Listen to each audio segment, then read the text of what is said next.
Ma? Pa? Alam ko pong mga milyonaryo na kayo. Pero bakit nakatira pa rin tayo sa pangit na bahay na to?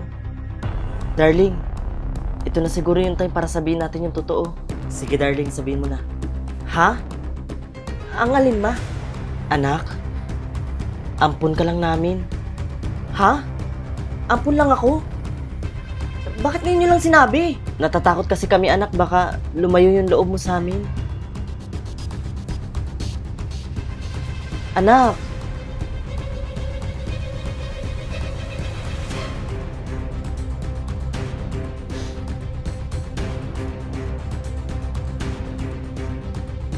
Hello, Besh? Oh, hello Besh. Bakit ka napatawag?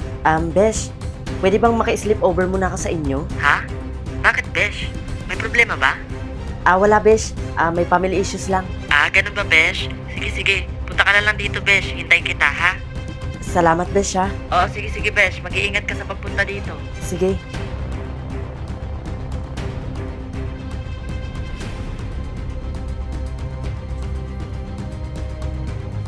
Besh, salamat dahil pinatuloy mo ako sa bahay nyo.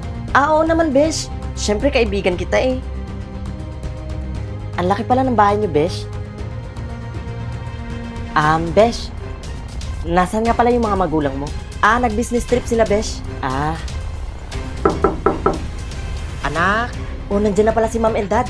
Tara, ipapakilala kita. Ma'am, Dad, si Angela nga po pala, best friend ko.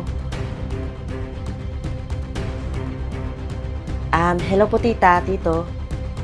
Teka, bakit parang familiar siya sa akin? Ha? Hindi mo pa siya kilala, ma'am? Oo nga, no? Parang nakita ko na rin siya.